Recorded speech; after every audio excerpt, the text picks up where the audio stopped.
Hello, my name is Lauren Santa, educational consultant with Usborne Books and More, and today I'm going to show you how to create an event link through your e-commerce site for your hostesses. You're going to want to open your browser. I'm going to use Firefox for the purpose of demonstrating in this video. However, you can use Internet Explorer as well. Some people use Chrome. I don't have great results with Chrome for our website, so I tend to use Firefox. I'm going to open up the browser. And then in the address bar up here, you're going to want to type in the URL or the address for your e-commerce site. You're going to notice that I'm typing in a domain name called bestbookstoday.com. Domain names are a way for you to have a really appealing way to forward to your e-commerce site, because their e-commerce sites aren't easy to remember. It's not something that our customers will easily remember, so unless they've saved your link, they may not be able to come back to it next time. Whereas if you have some type of URL or some type of name that's easy to remember, it'll automatically forward for you. And I'm not going to go into setting that up in this video too much, but I wanted to mention it if you were wondering. You'll notice it forwards to my e-commerce site automatically. So the way that this works is you have to be logged in. I'm going to log out because I'm already logged in to your e-commerce site in order to set up an event link. So you're going to have to go to the top right and click on login. You're going to enter in your email address and password that you signed up with. Your email address could be changed. It's something that can be changed through our back office profiles, and that'll change the sign in here through your e-commerce site. But if you haven't changed anything, you need to use the email address that you signed up when you purchased your kit here. And the password is going to be the password that they gave you or told you to use when you signed up as well. You can change the password for this site, and I'm not going to show you that at this particular time. But if you did forget your password, you can click the forget password. And you also have the ability to check this box. It says, remember me. So that way, once you do put this information in, it can remember it. I generally, having an IT background, tell people not to do that too much because it is a security risk. But for this demonstration, I'm just going to click login. Now, it's going to bring you to this page and say, welcome back, Lauren, or, it'll show your name.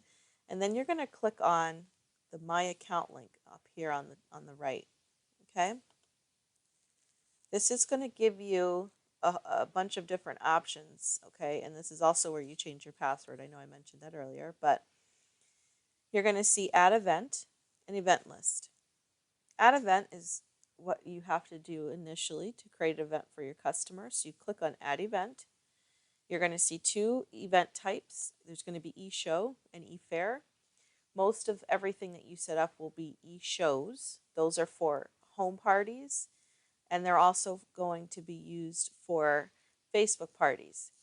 You generally, even if you're having a home party, should set up an e-show link because your local customer may have friends and family that they want to send their link to who may not be local.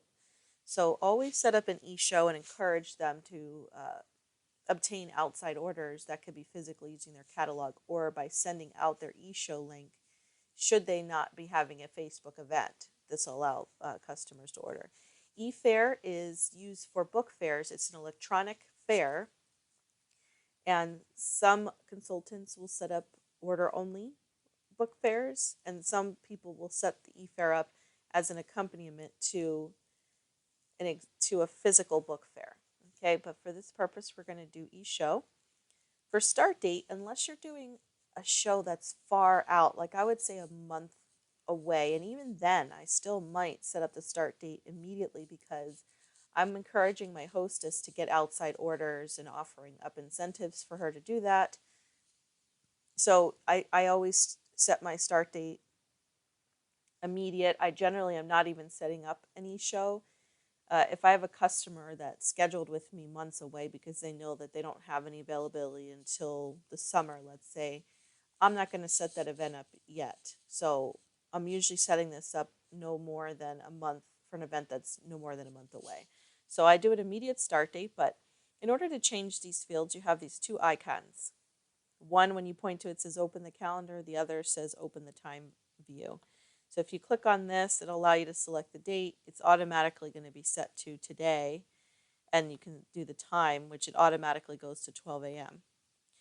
The expiration date. Let's say that my event was on the 20th of March.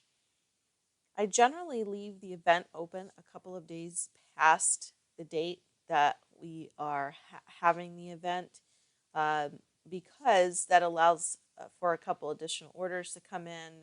Sometimes people don't get paid till a certain date, so we keep it open for 2 days or so. I generally try not to go beyond that because it'll just cause more procrastination and spending more hours where orders may not be coming in. Now, granted, I have had parties that I extended because we had some guests who wanted to order it, and those parties ended up being well over $600 in sales. So sometimes it's worth it.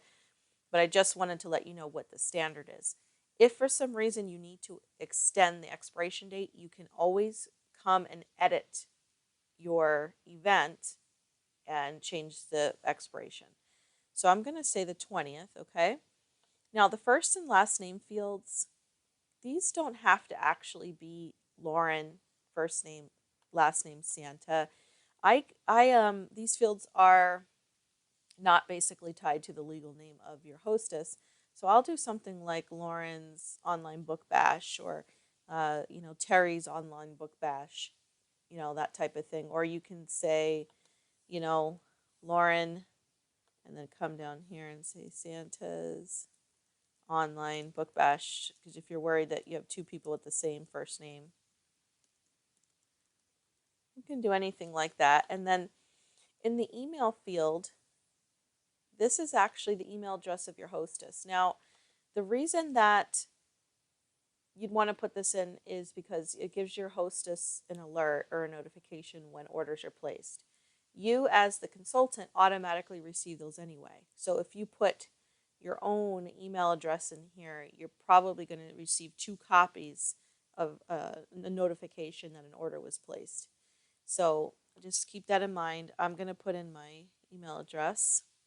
The tax exempt number field, this applies to e-fairs only. This is for organizations that are tax exempt. And generally, even if they are tax exempt, it doesn't necessarily mean that you're going to be putting the tax exempt number in here, because that would actually allow orders that are placed to be tax free. And generally, a lot of organizations do not pass on the tax exemption to their customers. So if someone's shopping through a book fair, they're generally not legally allowed to pass that on. But you do have to check for the state and the town in which you are holding your fair, and you generally can check with the school or the organization, the library, to determine if they generally do pass that on. Is this disabled shipping option? I know when I started, for some reason it got mixed up in my head what this actually is. But if you have an e-fair open, for which is the electronic book fair link, there is an option to ship books with the organization. So let's just say I was working with ABC School. When the e-fair link goes out to the parents of the school, they have the ability to order online, and instead of paying shipping for the books to be shipped directly to them to their home address, they can choose to ship with the organization and receive free shipping, because book fairs are free shipping as long as the minimum is hit for that book fair, which currently is $250. So if you check this box, it turns off the option to ship with the organization. That means that they will not have an option when they check out. It'll just offer them the shipping price to ship directly to them, to their own home or to somebody else's address. Okay? Now, once you're done here, you just click on save. And it's going to automatically take us into our event list, which shows us all active e-shows. We're on the All Active E-shows tab, and you're now going to see Lauren Santa's Online Book Bash, okay? So in here you see an edit column, the name, the amount of orders, the total that's retail for those orders, the expiration date for the link, and the actual event link. Now, this link here, you can left click and highlight it, and then you can either right click and click on copy, or you can do what I do, which is I use the control key and the letter C on my keyboard that does a copy. And just for the purpose, I'm going to open a new tab and you can paste it in here. So I right clicked and paste. And you'll notice what it does is it automatically opens the e-show for Lauren Santa's Online Book Bash.